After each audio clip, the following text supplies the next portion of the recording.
Welcome back to the One and a Half. Welcome back to the One and a Half White Guys podcast, or more unsolicited white guy opinions on movies. I'm Nathan, your half white guy. I'm Nick, your one white guy. And today, audience, we have a special treat for you that we may have already done this through once, and we forgot to hit record with the audio, so we're going again. Back for Halloween, we did a list and recommendation based on different categories of horror movies, and we thought it would be fun to do that for the holiday Christmas season. We have a bunch of different holiday categories. Nick, what do you think? I think we can delve right in. Christmas has always been a very special time for me. I mean, not everybody celebrates it, but the holidays, hopefully a lot of people get something really wonderful out of them. No matter what, we hope you watch some good movies this holiday season, starting with our first category, classic Christmas movies. So your favorite classic? For us, the classic has to be before 1970. That's our cutoff. That's the cutoff. Somebody somewhere might have seen this and said, what the fuck?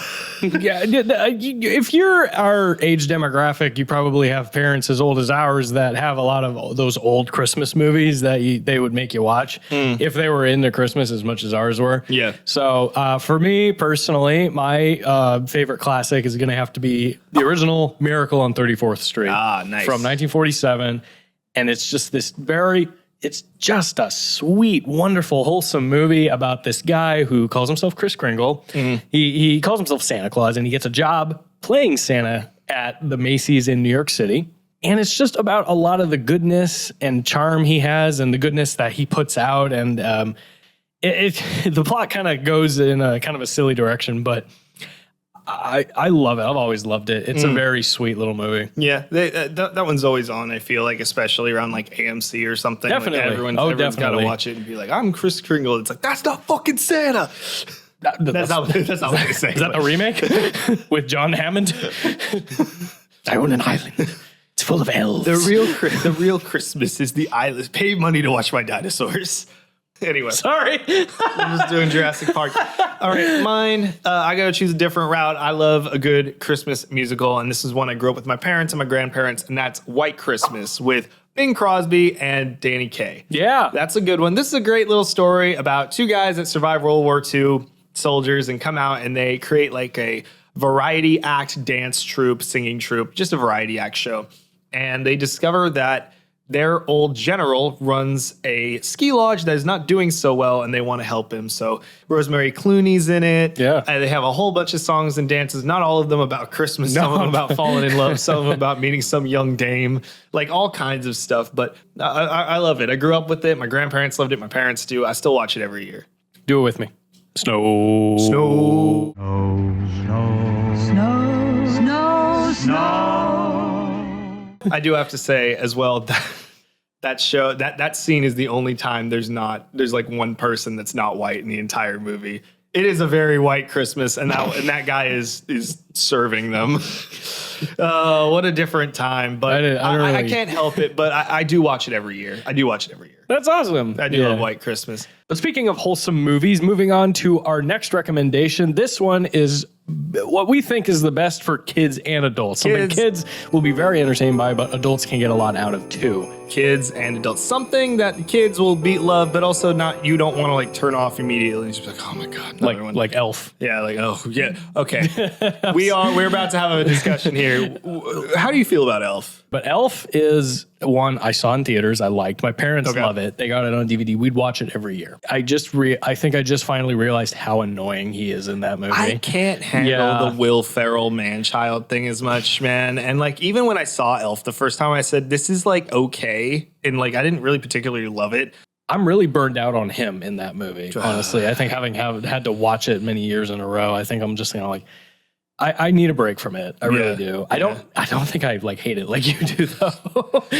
Oh my God. Okay. That's not knocking Will Ferrell. I've loved Will Ferrell and lots of other things. Trust me. But Elf is just one I can do without for a long time. Yeah. I liked when he went on Survival with Bear Grylls, Man vs. Wild. Oh. Did you ever watch that one? No. When all he does is make fun of Bear Grylls. It's like vitamins and minerals. Drink my own piss. Like that shit. On Bear Grylls. let's move on to this actual category. Best for kids and adults. And I got to choose the Santa Claus. Oh, you stole mine. Oh my God. Sorry. I was going to say that too. Okay. You'll have to come up with a new one. Explain yours. Damn it. I don't know. This one's just a really nice story of how the man from Home Improvement killed Santa Claus. There's a rule where if you somehow kill Santa or stop him from being Santa, you have to become Santa. Yes. And since Tim Allen killed Santa inadvertently, You killed him. he has to become Santa Claus. And it's very odd. And I do wonder this. It seems like he's allowed to just be a normal guy the other 11 months of the year. And then December rolls around. Yeah, because he starts Bernard ballooning up and becoming Santa, right? Bernard tells him you have 11 months to get your affairs in order. Yeah. And then we really do need you back here on Thanksgiving. It's so funny seeing on like Instagram and TikTok how many girls like thought Bernard was like their first crush or something. It's really funny. I think that's pretty funny. Bernard the elf. Yeah. He keeps the North Pole running. I mean, I get it. I don't know. I also feel like it's really funny thinking of the concept that there might be old Santa. They never talk about where the other Santa Claus came from. It's just like there's just been many people have been Santa Claus.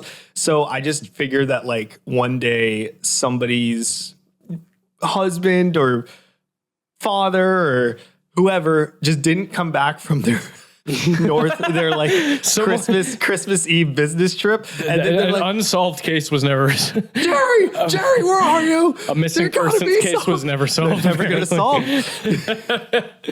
Oh my God, he ruined Christmas for some other family. It's like I don't even care if Santa's real. It's just like dad back. Well, you see the thing about that. I don't know. I love the Santa Claus though. What about yours? So no, I was gonna pick the Santa Claus because I didn't grow up with it. Vanessa did. She's always liked it. The one part I saw as a kid was when he does kill Santa.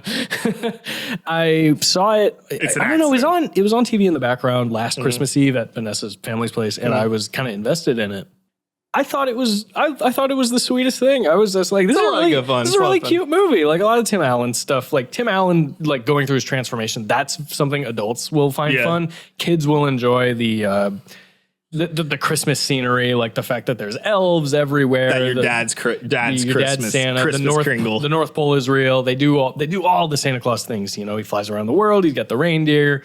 So yeah, Santa Claus, I guess, can be my honorable mention. Yeah, okay, fair enough. But since you stole mine, essentially, I'm going to give it to my second choice, which is Home Alone. Home Alone. Now, here's the funny thing about Home Alone is I think you'd think the parents would enjoy like Harry and Marv more than the stuff with Kevin. Yeah. I think it's the opposite. I think I think parents enjoy Macaulay Culkin doing his thing. His exploits. Yeah, more. And then the kids are way entertained by the Wet Bandits because they're just cartoons. Yeah. Joe the whole movie. Yeah. Joe Pesci can be very entertaining. Well, I mean, so you got two, as you got two one guy adults. from Goodfellas, and you got two guys from the movie Chud. Yeah, that's true. You get what's his name from who's Marv? John again? Hurd and John Daniel Stern. John Hurd, Daniel Stern linking up with Joe Pesci from Goodfellas, and I think that's so funny. Yeah, he fell on hard times after Chud. Well, the soup kitchen. There was nobody left to go to the soup kitchen. Yeah, they all became Chuds. They all became Juds. Check out our review of Chud with the Nerd Enthusiast. You can check it out here. Please do, yes. But Home Alone, I did not grow up with Home Alone. I really didn't. I think from what I did see of Home Alone, I just always thought it was kind of annoying. But Ness loves it, so we watch it every year. So the first time I watched it like through and through was maybe like 4 or 5 years ago. Sure.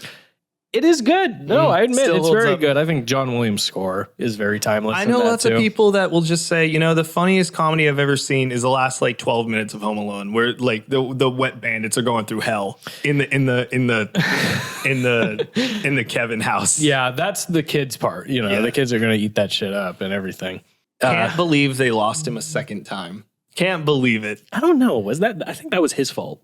The second movie. Both are. Hey, I'm so sorry. Wait. Who's the parent? Are you serious? See, I feel like now I'm CPS. You know they got involved after the second movie ended. Well, they should have been involved after the first one. Well, no one found out. No one.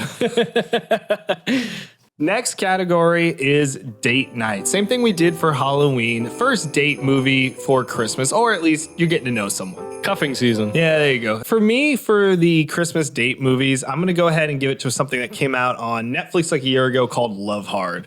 Love Hard's really good. It's got Jimmy Yang and I forget the girl's name. Nina Dobrev. Nina Dobrev, yeah. She's this like columnist that writes about bad dates, and she always goes on the bad dates. And eventually she meets a guy via a dating app, Tinder or whatever, that is like, oh, this is the perfect guy. And she shows up at his house for Christmas because he's like, I didn't think you would actually show up. And it turns out it's a completely different person. She's been catfished. But by Jimmy Yang.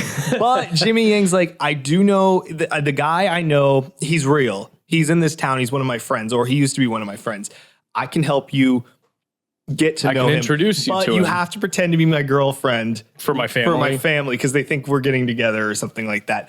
I don't know. They both talk about how their favorite Christmas movies are between Die Hard and Love Actually, and they're trying to decide. Oh, is that why it's called Love Hard? Yeah. It's really funny. I think it provides a quaint enough look at like how we meet people via electronic dating nowadays. Like, you know, app dating and just the comedy of it all. I think it provides that. So it has a little bit of romance for you guys if you're still getting to know each other, and then also just a lot of comedy to break the ice. For me personally, I'm gonna have to go with Christmas Vacation. National Lampoon's Christmas Vacation. I think that one's a safe bet. But it's just a comedy. It's just a fun screwball comedy about a derpy dad trying to put on a really nice Christmas and invite all of his in-laws over. I don't know why he thought that would be a good idea. Yeah. But it's just a gag movie, basically. It's just one funny set piece after another. Yeah. And I think it's perfectly harmless. Julie Louis-Dreyfus is in it from fresh off her, like, is it before Friends? Or right during? You mean Seinfeld? Seinfeld, sorry. Not Friends. What the fuck am I thinking, Friends? Is it before Seinfeld or after? I think it's like right when Seinfeld started. Oh, yeah. So she's coming up as... Yeah, she plays like the shithead yuppie neighbor. Yeah. Who he keeps making life miserable for. Because Chevy Chase is a hoot and Beverly D'Angelo's his wife. And he's just trying to put on like a perfect Christmas, I guess. And that, you know, hilarity ensues. It's just a silly little comedy. I would agree. Yeah. I would agree with you. Yeah. It's really fun. And what is it? Juliette Lewis is his daughter, right? And Juliette Lewis is the daughter, God, she's funny. She's really funny in it. I just remember her. Isn't it a beaut, Audrey? She'll see it later, honey.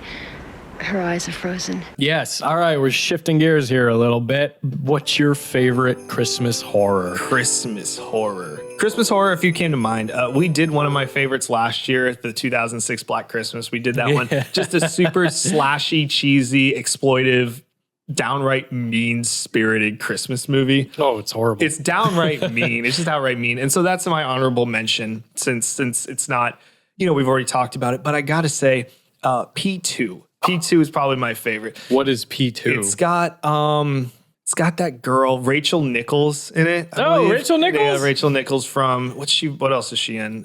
She popped up in a bunch of things. She was in Star Trek. She's in Conan the Barbarian. Conan the Barbarian, yeah.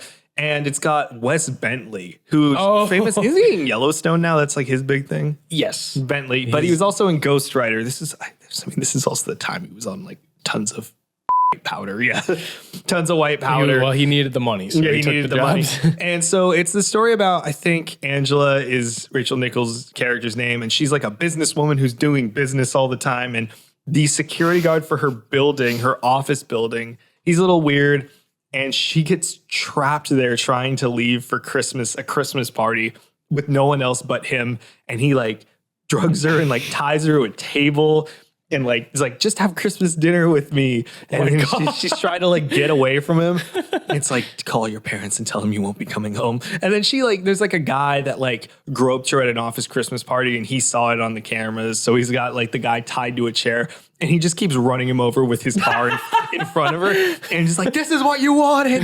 This is what you wanted, Angela. And she's like in the car, like, stop running him over.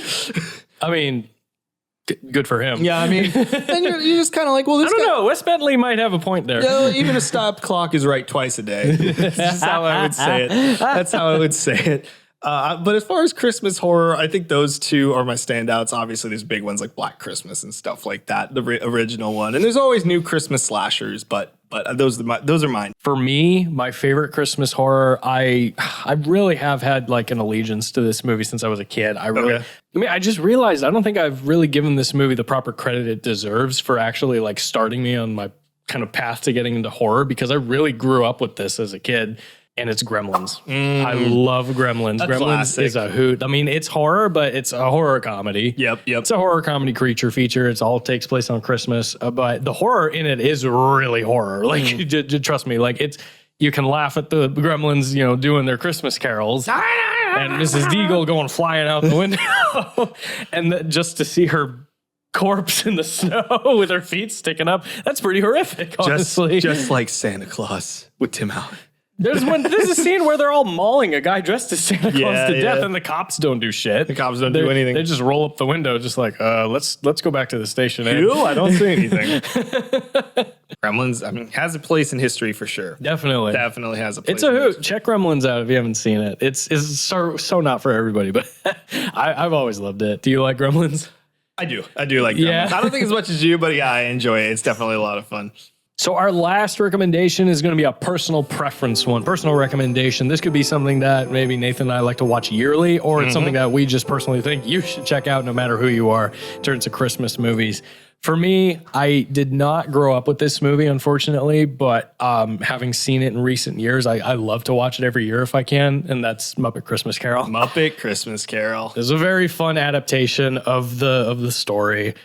Michael Caine is Scrooge, and he plays it as seriously as ever. Like he went to Brian Henson and said, "I'm going to act like there's no puppets around me. I'm going to play this as straight as possible, as though I'm on stage and this is like a serious production." And Brian Henson was just like, "Oh my God, do it!" Like Kermit's in it. He's Bob Cratchit. Statler and Waldorf. They should die and decrease the surplus population. That's exactly how he said it in the movie.